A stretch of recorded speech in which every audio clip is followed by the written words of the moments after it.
certo. Enfim, os irmãos sabem, quem já foi casado, quem é casado, na verdade, sabe o que eu estou dizendo. Essa ansiedade, né, que é natural do homem, a gente deveria ser um pouquinho ansioso, ou semelhante, né, na intensidade da ansiedade, para aguardar o Senhor, né? A gente tem que amar a volta do Senhor. Hosana, ó, vem, né, Senhor. A gente tem que falar isso todos os dias. Senhor, vem, resgata os seus. Mesmo que a gente não se sinta preparado, porque Satanás coloca na nossa cabeça incapacidade. Ele coloca na nossa cabeça que nós não seremos vencedores. Isso não é verdade, irmãos. O Satanás é o pai da mentira. Nós temos que acreditar que nós seremos parte dos 144 mil. Nós estaremos ali com o Senhor reinando para sempre. E o Bento lembrou também, vamos tentar comentar se o tempo for suficiente. Os 318 que Abraão chamou não eram pessoas poderosas, não era filho dos anjos que eram homens de guerra, eram homens normais. Mas eles tinham compromisso, essa era uma diferença, né? E quando você tem compromisso, quando você tem responsabilidade, tem engajamento, quando você tem vontade, você sobe até a parede, né? Aqueles que têm medo de altura, igual eu, por exemplo, se eu tenho determinação, eu rompo até o medo. Então, nós, no serviço ao Senhor, a gente tem que romper diversas dificuldades, a começar pelas nossas escolhas. Servir ao Senhor não é algo que agrada, é algo que incomoda. Não somente a nós, como também as potestades dos ares, né? Quando nós nos prontificamos a servir o Senhor, aparece de tudo. Até calçado que é raro furar, né? Hoje em dia, se é difícil você ter um calçado furado, até isso aparece quando você fala que vai servir o Senhor. Enfim, os irmãos me entenderam que nós devemos nos prontificar para servir o Senhor. Essa prontidão para servir o Senhor, essa semana traz Abraão, é uma continuidade do que foi falado a semana passada. Abraão é um modelo para nós. Eu devo recordar aos irmãos que Antigo Testamento é sombra das coisas reais que hoje nós temos, certo? Tudo que aconteceu no Antigo Testamento, Deus é como se ele tivesse feito um rascunho, um croquis, né, uma prévia daquilo que iria acontecer no Novo Testamento. Quando Abraão tinha comunhão com Deus, o que acontecia? Deus vinha presencial e falava com ele. Mas era uma sombra daquilo que você tem no teu quarto, por exemplo. Da comunhão que você tem com o Senhor. É uma sombra daquilo quando que você volta para o Espírito, você pode falar face a face com o Senhor. E essa comunhão é uma comunhão de quem fala e de quem escuta, e de quem fala e de quem escuta. Ou seja, não é uma comunhão, eu sou o Deus Todo-Poderoso, se você não fizer, você vai morrer. Não, quando Deus tratava com Abraão, nesse exemplo, ele tratava como amigo. E amigo, você não mede palavras, você fala errado, você fala coisa que não deve, você fala sentimentos, você fala coisas ocultas, né? Amigo é uma coisa muito íntima nessa comunhão. Esse exemplo de Abraão como amigo de Deus, Senhor Jesus, tem que ser copiado por nós. Só que assim, esse é um exercício do Espírito, né? Domingo dessa semana termina com esse encorajamento. Nós devemos ser aqueles que vivem em espírito. Nós somos filhos dos céus. Nós somos filhos de uma promessa que Deus deu a nós e nós devemos desfrutar dessa condição. Esse é o nosso maior poder. Essa é a nossa maior virtude para ser salvo. Você quer ser vencedor? Não tem outro jeito. Temos que viver no Espírito, não? E isso encoraja. Esse é o fechamento da semana. Por que viver no Espírito é a conclusão dessa semana? Porque ele comentou sobre a história e a relação de Agar e Sarai, ou Sara, posteriormente. Dando exemplos que são vários exemplos, mas eu vou falar um. Dando exemplos que existe dois lugares para você estar. Existe duas eleições, vamos chamar assim. Ou vamos dizer, existe dois times. os que são da carne e os que são do céu. Isso é muito claro nos versículos, eu até anotei. Agar, ela é escrava, quando que Sara é a livre. Então, são tudo tipologia. O próprio Paulo falou isso em Gálatas, que isso era tipologia. Era ilustrações para que pudesse o povo, a igreja em Gálatas, as pessoas que estavam ali em Gálatas, que acabaram de aceitar o Senhor, eram ilustrações, Agar e Sara, eram ilustrações para que eles entendessem que a lei e o Espírito são duas coisas completamente diferentes. E Paulo estava tratando exatamente aqueles que estavam querendo viver na lei. Na parte mais cômoda, na parte mais fácil, na parte que ninguém te julga, na parte que você, cumprindo, você está na média em relação aos outros. Mas vamos ver alguns exemplos que está lá em Gênesis. Agar, então, está relacionado com a escrava. Quando Sara está relacionado com liberdade, os livres. De Agar nasceu Ismael. E de Sara nasceu Isaac. Dois personagens muito importantes. De Ismael foi derivado a lei. Desculpa, melhor falando, a lei é derivada de Ismael. Quando que a graça é derivada de Isaac. Da lei surge a carne, o viver fora do espírito. Quando que da graça surge o espírito da promessa. O espírito prometido, ele veio através da graça. Falando em posições, de Agar é o Monte Sinai, é um lugar físico, terreno, tipifica o povo da terra, povo judeu. Quando que de Sara, que é a parte de cima, é a parte celestial, aqueles que foram eleitos, não merecidos, aqueles que não vivem na plataforma da terra. Vem duas listas bastante interessantes de qualificação e de dois times, como eu disse, e dois postos e dois momentos da sua vida. Nós, no nosso avançar da vida da igreja, né, a gente adquire muitos hábitos e costumes e lá em Minas chama picuinha, né? A gente tem muito o nosso jeito, né? O jeito que nós queremos fazer, o jeito que nós queremos viver. Isso é uma lei. Quando você ouve que a gente não deve viver na lei, não pensa lá no Antigo Testamento, cumprir os 10 mandamentos, guardar sábado, ir para Israel uma vez por ano. Não. Traz para a sua prática e pensa naquilo que você criou para si mesmo. A regra que você se colocou é uma lei na sua vida. Né? Os costumes, os quereres, enfim, os irmãos estão me entendendo, né?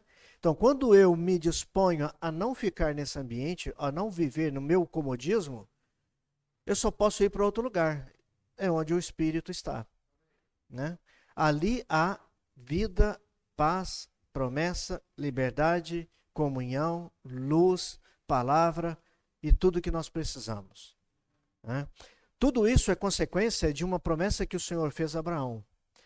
Mas eu tenho que confessar aos irmãos, a história de Abraão é muito complicada.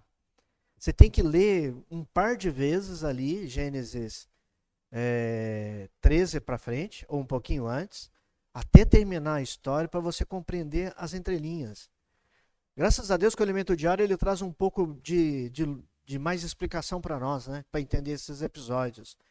Eu até então, por exemplo, quando fala de Abraão, vem na primeira referência, vem o homem de fé. O homem que ficou pronto para dizer sim e amém para tudo que o Senhor queria, certo? Mas teve um episódio que ele não cumpriu a vontade de Deus, né? Senhor Jesus. Olha quanto exemplo isso traz para nós, né? E a consequência dele foi 13 anos de ausência da comunhão com o Senhor. Então, eu fiquei pensando hoje, puxa vida, ele fez uma falha, certo? Aparentemente uma falha, que trouxe essa quebra de comunhão com Deus durante 13 anos. Agora, quantas falhas eu tenho? Senhor Jesus. Se eu for contar se a proporção da regra de 3 na matemática, 1 vale 13, se eu faço 10, Eu estou ausente do Senhor 130 anos, né? Senhor, né? Mas não é assim. Graças a Deus, porque hoje nós podemos voltar ao Senhor e antecipando, né? E por que que hoje não é assim? Eu erro 10 vezes, eu não vou ficar 130 anos fora da presença do Senhor. Porque quando o Senhor foi à cruz, ele levou toda a maldição junto com ele. Foi dito para ele que maldito é aquele que está na cruz. Ou seja, a minha maldição da ausência de Deus, né, a consequência de ficar fora de Deus, o Senhor tratou isso na cruz. E hoje, pelo sangue, o Senhor me resgata novamente quando eu falho e me dá liberdade de novo para ter comunhão com Deus. Ó Senhor Jesus. E falando de promessa, né? Porque isso foi uma promessa de Deus. Quando o Senhor encontrou com Abraão, ele teve uma conversa como se fosse um acordo com Abraão, né? Bom, primeiro assim, quando aconteceu isso? Aconteceu isso num momento de um ambiente onde ninguém procurava Deus. Eu fico pensando, né? Como é que era o sentimento de Deus naquele momento, onde o homem estava criando alternativas para substituir Deus e não achava ninguém que buscasse a Deus. E isso, irmãos, um parêntese aqui, né, para quem gosta de cronologia, isso foi somente 170 anos da Arca de Noé. Isso está aqui no Alimento Diário, lembra que os irmãos viram lá? E também o irmão comenta isso na mensagem. 170 anos, tá bom, não tinha internet, não tinha livros, não tinha historiadores, mas tinha os bisavós, tinha os avós, tinha os pais que contavam a história para os seus netos, filhos e assim por diante. Eu acredito nisso. Eu acredito que durante a noite, por exemplo, terminou a tarefa do dia, jantou, eles ficavam conversando. Ah, o meu avô, o senhor Matusael, ele foi salvo pela Arca de Noé. Hã? Ou ele era parente de Noé, né? Estava dentro da arca. Então, essas histórias, 170 anos, com certeza estava na memória de alguém. Mas mesmo alguém falando que Deus salvou o homem através da arca, não foi suficiente para criar alguém que buscasse a Deus. Eles acreditaram mais nas invenções de Nimrod, nas invenções dos artifícios de viver, de cantar, de segurança, do que a possibilidade de Deus novamente salvar o teu povo. Mas foi no meio desse ambiente, aliás, um outro ambiente pior, vamos desenhar outro cenário pior, né? Como se não bastasse, não tinha ninguém que buscasse a Deus, tinha pessoas que faziam publicação de outros deuses. Os irmãos lembram, semana passada foi falado, quando o agricultor precisava de chuva, ele ia ao Deus da chuva, né? O que estava doente ia ao Deus da doença, o que estava com a unha encravada, o Deus da unha encravada, né? Sim. E não só deuses místicos, como também deuses físicos, né? O pai de Abraão criava a imagem e imagem era vendida como um comércio. Então, você imagina a sociedade, você tem imagem, eu não tenho. Puxa vida, ele é melhor do que eu. Ele na sociedade é aqueles que são adoradores do São Jorge, né? Não sei quem, né, que era. Mas isso era muito incômodo. Então, era um ambiente muito complicado de você buscar a Deus. Mas, onde é que está? Vamos achar o versículo. Isaías 51, 2. Só para a gente registrar esse versículo. Vamos ler? Senhor Jesus. Oh, Senhor Jesus. Podem ler?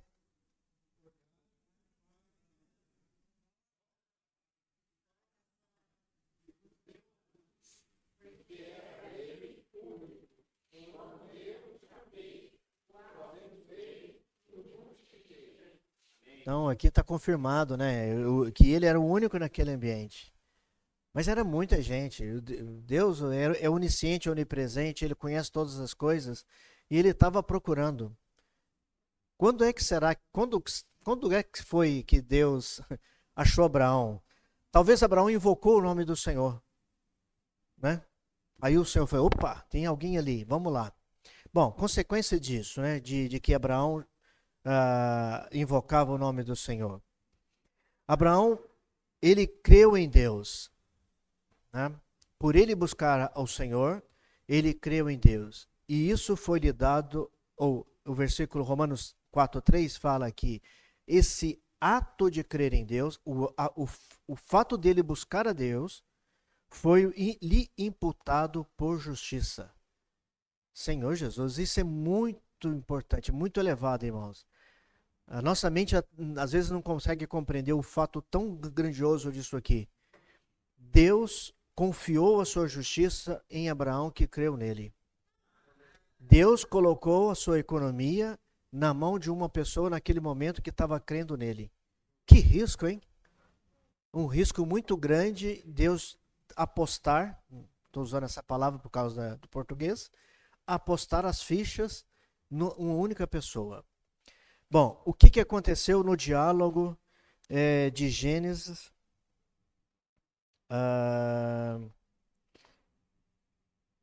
Gênesis 12 para frente, não vai dar tempo da gente ler. O que aconteceu com o diálogo de Deus, né? Primeiro, vamos abrir, acho que nós vamos ter que abrir, né? Inevitável.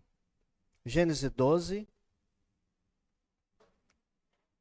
Ora, disse o Senhor, versículo 1.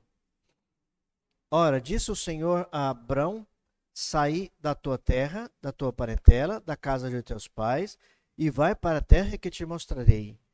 De ti farei uma grande nação, te abençoarei, te engrandecerei o nome, se tu uma bênção. E assim por diante. Ok? Todo mundo conhece a passagem, tá bom? Agora, olha os fatos que aconteceram aqui quando Deus selou esse acordo com Abraão. Quando Deus fala, Deus estava falando em termos de compromisso. Eu estou aqui com o Bento, o Bento é Abraão e eu sou Deus. O Bento, então é o seguinte, eu vou te pagar, você vai trabalhar um mês, você vai ganhar 100 mil reais, o serviço que você vai fazer é pintar esse salão, e depois você vai chamar o irmão, o João, e vai pedir aprovação. Vocês dois serão premiados se você conseguir pintar exatamente como eu estou te pedindo. É um acordo, correto? Se eu coloco isso no papel, vira um contrato.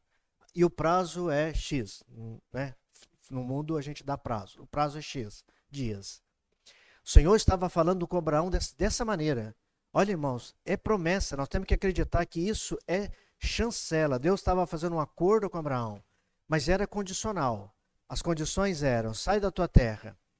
Então era uma disposição de Abraão de sair da sua terra. Vai para outra terra, desconhecida. Eu te mostrarei, já é mais uma promessa. Então não se preocupa, que a terra é estranha, mas eu te mostrarei. Depois, farei de ti grande nação. Porque se tivesse parado aqui, Abraão deveria ter pensado assim, tá bom, eu vou sair do meu conforto, vou para uma terra que eu não conheço, mas Deus vai me mostrar, mas o que eu vou fazer lá? Né? Aí Deus falou, olha, eu farei de você uma grande nação e te abençoarei. Olha, isso é muito importante, Senhor Jesus. A bênção do Senhor é muito importante. E te engrandecerei, serás bênção. Aqui é diferente de ser abençoado, ele será bênção, ele é uma referência. O fato dele ter feito todas as coisas, Deus deu para ele o descendente. E isso é a bênção que hoje os gentios desfrutam. Mas por que aconteceu? Por causa de Deus deu a ele a bênção. Você não é feliz de ser cristão hoje? Você é satisfeito? Nós não podemos agradecer o homem, mas o dia que a gente encontrar com Abraão lá no céu, lá, né? Vamos agradecer, porque ali está glorificado, não tem orgulho, né? Ó Senhor Jesus, muito obrigado porque você abriu a porta dos gentios, né? A promessa chegou até nós. O filho herdeiro hoje que nós somos é graças a Deus por causa dessa misericórdia. Né?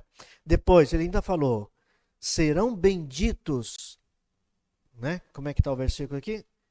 Abençoarei, agradecerei o teu nome e será uma bênção. Abençoarei, te abençoarei. Serão benditas todas as famílias da terra. É o versículo 3, se você quiser projetar. Serão benditas todas as famílias da terra. Graças a Deus. Mas aí tem um alerta aqui, né? Eu não vou dar ênfase no alerta, mas eu vou só comentar. Nós devemos preservar nossa língua para amaldiçoar as pessoas, né? A gente não pode falar a maldição para ninguém. A gente tem que abençoar todas as pessoas em a qualquer circunstância. Ah, mas ele é meu inimigo. Deus abençoe, eu te abençoe em nome de Jesus. Ah, você levou uma multa do guarda de trânsito, você está furioso. Senhor, Deus abençoe aquele homem por o ato que ele fez. Sempre, sempre, sempre. Todas as famílias da terra serão abençoadas. Então, essa lista de coisas que Deus concordou com Abraão, Deus prometeu. Beleza. Aí agora veio uma historinha, né? Veio a historinha da relação dele com as riquezas, a relação dele difícil com Ló, a situação de degradação de Ló. Ló, ao escolher a terra, ele escolheu a melhor, não deu a primazia para o tio, que era mais velho, que deveria ser dada.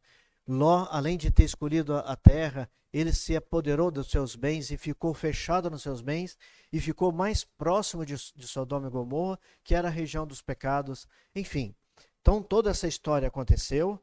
Depois tem a história também lá que eles foram para o Egito. E Neemias 9:6 vai falar de um registro. Opa, não é Números não, é Neemias. Neemias 9:6. Se aparecer, pode... Oh, Senhor Jesus. Só tu és Deus. Desculpa, só tu és Senhor. Tu fizeste o céu dos céus e todo o seu exército, a terra e tudo quanto nela há, os mares e tudo quanto há neles. E tu os preservas a todo com vida. O exército dos céus te adora. Tu és o Senhor, o Deus que elegeste Abrão e o tiraste de Ur dos Caldeus e lhe puseste por nome de Abraão. Achaste o seu coração fiel. Pode ler?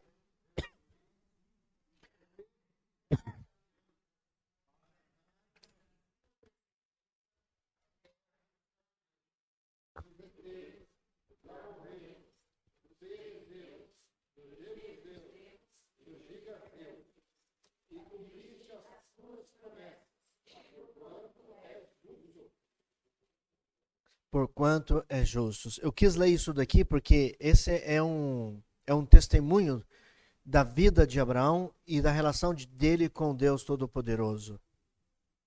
Nesse momento, quando Deus prometeu... no momento que estava essa discussão entre Abraão, Abraão começava a se fraquejar. Esse aqui é um parêntese meu. Começava a se fraquejar e começava a ficar preocupado. E agora? E o descendente? Como que eu serei? Como que eu multiplicarei se eu não tenho descendente? Isso, de novo, irmãos, na linha do tempo, isso aqui era 250 anos pós a Arca de Noé, que também não é uma eternidade, é 2 séculos, né? 2 séculos e meio. O que significa? Com todos os registros e histórias que tinham, e também os antigos que estavam, os céus, a terra, os exércitos, os mares, tudo que nele há, naturalmente dava testemunho de Deus. Como pode as pessoas ter esquecido do Senhor? Né? E Abraão estava naquele ambiente ali, lutando pela a possibilidade do seu descendente, ainda preocupado, né? E em Jó, não vai dar tempo. Eu falei sobre o amigo que Abraão era amigo de Deus. Aqui ele fala que ele era justo, né? Ele era justo. Aí, irmãos, trazendo hoje um pouco para a prática dessa passagem, digamos que você tem uma necessidade. Quem não tem, né? Mas pensa em uma. Aí você ora a Deus. E você acha assim, puxa, mas está demorando. Cadê a resposta, né? Por que Deus não é justo comigo? Olha que falha que a gente faz, né? Quem não falou essa frase, né? Quem nunca falou, né? Quem nunca duvidou que Deus poderia recorrer e socorrer e resolver aquela questão sua? Senhor Jesus, esse é a nossa obrigação, né? O crer no Senhor é muito mais de falar, eu creio em Deus, eu vou para a igreja, eu professo, eu leio a Bíblia, mas é uma questão de prática, né? Nós devemos relacionar com Deus, como dado o exemplo do amigo, né?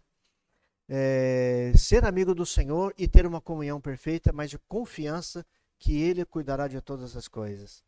Quem fez os céus e a terra, quem fez tudo que está escrito no Velho Testamento, quem ressuscitou Jesus, quem colocou um homem na glória, não é capaz de resolver o teu pequenino problema? Não? Aí, uma outra coisa que nós devemos fazer, engrandecer a Deus porque Ele é grande, porque Ele é merecedor do nosso louvor. Em João 4:23, está citado também nessa semana, acho que vale a pena a gente registrar, 4:23. Mas vem a hora, e já chegou, que se...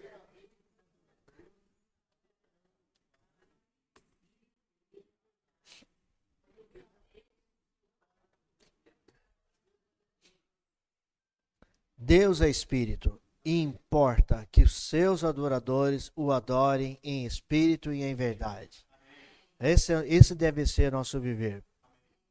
Esse nosso viver de adoradores ao Pai, de buscadores do Senhor, de crer nas promessas, de viver no Espírito, nos preservará e nos tirará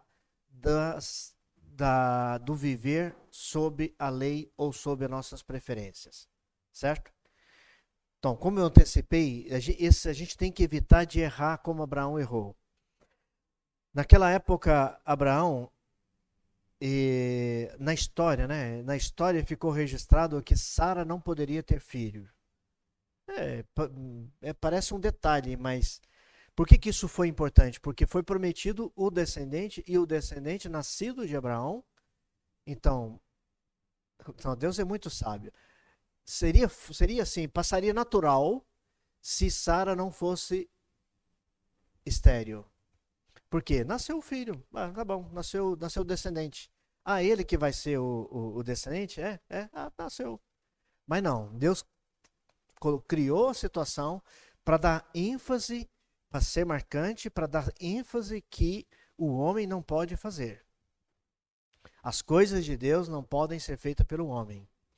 Infelizmente, Abraão tentou e se lascou, perdão da palavra, e ficou 13 anos, né, sem a presença de Deus. Mas a grande misericórdia de Deus, isso que eu fico apaixonado quando a gente lê essas histórias, é que Deus falou assim, puxa vida, eu sei que ele fraquejou. Aí ele chegou, voltou de novo, vamos ler lá?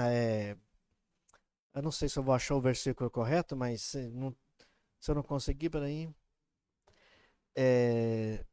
Não, é lá no 14, 15. Então é o 13, Senhor Jesus. E Abraão, 17 mesmo, né?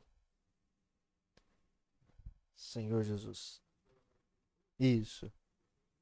Aí eu vou fazer o 16, Gênesis 16, 16. E era Abraão de 86 anos quando Agar lhe deu a luz de Ismael. Ou seja, aqui concluiu ou completou a ação humana dele, tentando ajudar Deus, né? Já no versículo seguinte, no capítulo 17, quando atingiu Abraão a idade de 99 anos, apareceu-lhe o Senhor e disse: Eu sou o Todo-Poderoso, anda na minha presença e sê perfeito. Senhor Jesus, que momento maravilhoso, irmãos. Os dois eram amigos, mas aqui parece que ficou uma rusgazinha, né? Ficou uma encrencazinha, aí o Senhor, Deus não poderia chegar perto dele e falar assim, amigão, como é que tá? Tudo bem? Como é que vai Ismael? Tá crescendo? Não, Deus chegou firme, porque Deus é justo, Deus é reto, né? Deus não é homem para voltar atrás ou para mentir. Ele não quebra as suas promessas. Ele foi chegando, joga direto e falou: ô meu chapa, olha, eu sou o Deus Todo-Poderoso. Cortou reto, não deu chance para ele dele se arrepender e falar assim: ah, sabe como é que é, Senhor? Minha mulher é estéril. Eu resolvi o problema antes do tempo. Eu sou o Todo-Poderoso. Aí, beleza. Depois que ele deu essa cortada, né? Ele falou o seguinte: você não quer errar de novo, não? Anda na minha presença e ser perfeito. Eu preciso que você seja perfeito. Esse é o mesmo pedido que o Senhor faz para nós, né, irmão? Não é perfeição de não errar, mas aquele que sabe voltar ao Senhor todo momento e buscar Ele no Espírito. Aí depois ele ratifica, que significa? Ele confirma de novo todas as promessas que ele tinha feito. Farei uma aliança entre mim e ti e multiplicarei extraordinariamente. Louvado seja o Senhor. Graças a Deus porque isso aconteceu. Por quê? Porque senão a gente não estaria hoje aqui reunindo em o nome do Senhor Jesus. Nós gentios, quem somos nós?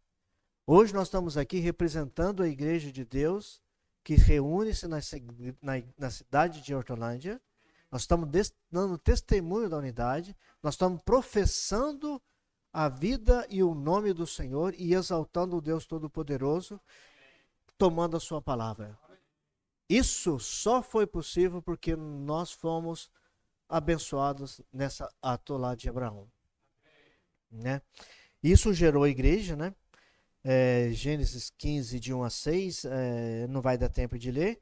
Ele fala das estrelas do céu, incontáveis, assim vai ser sua posteridade. Então, quantos bilhões tem, Giovanni, de estrelas? Eu não sei, né? Aí você fica pensando quantos cristãos existem no mundo, né? Aí não é só nós que somos o pequenino rebanho da vida da igreja, da restauração. Mas quantos cristãos existem por aí? Graças a Deus por isso, né? Essa descendência maravilhosa, essa descendência celestial é a descendência da promessa. E deixa eu pegar mais uma parte aqui para a gente economizar o tempo. Bom, assim como Deus fez um contrato com Abraão e falou todos os critérios e garantiu todas as promessas, nesse momento aqui de Gênesis 17, ele confirma, ele fala de novo outra lista de promessas, de acordos.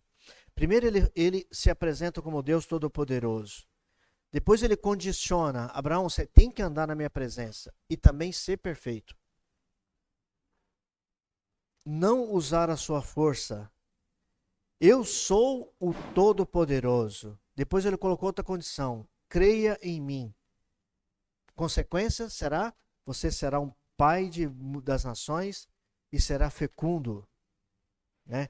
Pai de numerosas nações, será fecundo extraordinariamente.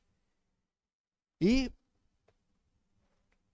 vamos ler Apocalipse, porque Apocalipse é importante para a gente ratificar que nós vamos ser parte desse grande nação.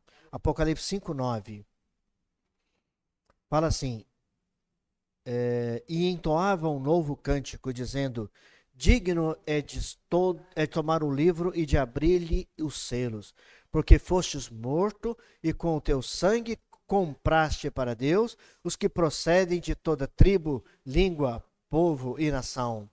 E para o nosso Deus o constituíste reino e sacerdócio, e reinarão sobre a terra. Vejam, se Apocalipse está escrito isso, quer dizer que cumpriu Deus a sua promessa, não? É a revelação de que Deus cumpriu todas as coisas. Partindo já para o final, para a gente ter tempo de compartilhar, o Todo-Poderoso identificado lá em Gênesis, né? Só para os irmãos recordarem, é o mesmo significado do El Shaddai, né? O Deus Todo-Poderoso. E outra coisa interessante também narrada na história foi a questão da circuncisão. Paulo fala também para os Gálatas que que era tipologia das coisas que ele estava dizendo, né? Agar, Sara, e a circuncisão também ele estava querendo dizer que circuncisão era uma tipologia. Mas para nós hoje, pela revelação do Espírito, a circuncisão é nós lançarmos fora a nossa carne. Ah, mas você é bonzinho, né? Mas você tem que lançar fora a carne. Ah, eu sei servir, mas você tem que jogar fora a tua carne. Ah, eu tenho a língua grande, eu falo muito. Você tem que jogar fora a tua carne, né? E assim por diante, todas as outras coisas. É um exemplo, é uma sombra das coisas que estão futuras, e a carne precisa ser jogada fora. Por quê? Por que a carne tem que ser jogada fora? Irmãos, é muito sério. A gente tem que aprender isso. A gente tem que aprender mesmo. Vamos ler Gálatas 5,17. Muitos de nós queremos paz, tranquilidade e vida boa, né? Não é? Mansidão é bom, não é? Uma vida sem problema, né? Mas vejam que problema que nós temos, que é a nossa carne. Porque a carne briga, ela milita contra o espírito. E o espírito contra a carne. Porque são opostos entre si, para que não façais o que porventura seja do vosso querer. Mas se sois guiados pelo Espírito, não estejais sobre a lei. Ora, as obras da carne são conhecidas, aí vai falar um monte de coisa ruim. Então, pelo monte de coisa ruim que a carne faz, a gente já deveria ter vergonha na cara e não viver na nossa carne. Correto? É vergonhoso confiar na nossa carne.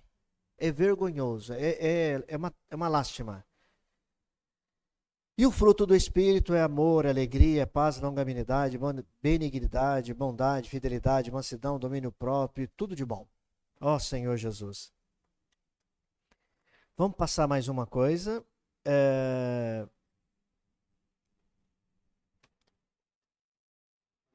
Ó Senhor Jesus. Eu queria só comentar um pouquinho sobre a questão de herdeiros, né, irmãos? Eu gostei muito quando... Puxa vida, não sei se foi o Lucas, foi o Pet que falou, que ele estava falando sobre os herdeiros. Foi o Lucas. Que você chega assim numa fazenda, aí você tem um fazendeiro que dá tudo pela fazenda. Faz ela girar, dá resultado, e é muito trabalho numa fazenda. E você tem 2 filhos lá, né? O filho adotado e o filho legítimo. Só que o filho legítimo não quer nada com nada, só quer gastar o dinheiro do pai. E o filho adotado, ele reconhece a graça e a misericórdia que foi dada a ele, ele dá todo, ele se dedica com os afazeres do pai. Aí o pai, um belo dia, vai, no lugar de dar a herança para o filho legítimo, dá também para o filho herdeiro, o adotado. Senhor Jesus, essa é a nossa história, irmão. Imagina, você não tem um...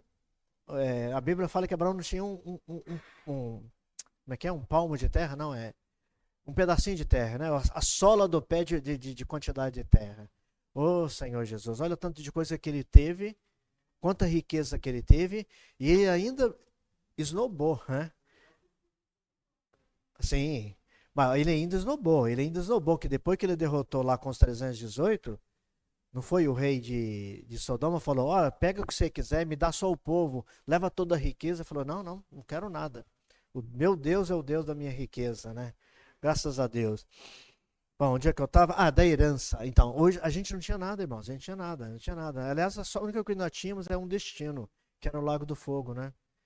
Aí o Senhor pegou lá, desfez o destino, nos trouxe para a vida, nos justificou, ó Senhor Jesus. E hoje nós temos a condição e a esperança de sermos herdeiros do reino, né? E... Senhor Jesus, precisamos confiar nessa promessa, irmãos. Não só esperar, né? A nossa esperança, agora nós cantamos um hino, né? A esperança para a árvore, porque às vezes, quase toda semana a gente tem um desânimo, não? Assim, puxa, mas está difícil demais, o Senhor está demorando. Cadê a promessa? Por que eu não posso desfrutar um pouco das riquezas do Senhor? Mas aí a nossa esperança, ela é boa, a gente tem que ter esperança no Senhor e ter fé nele. E vai acontecer. Não é nosso quisto, não está no nosso querer. O grande maravilha do Senhor é que ele não depende de você querer. Ele só depende se você está no estágio correto para ele voltar. Aí a gente precisa apressar a volta do Senhor. A gente precisa desejar isso, né? E desfrutar o reino do Senhor aqui já na terra, servindo ao Senhor com alegria e dando o nosso melhor para Ele, né? Jesus é o Senhor.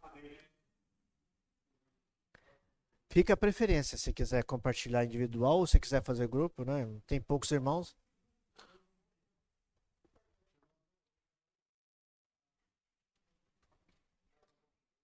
Grupo? Graças a Deus.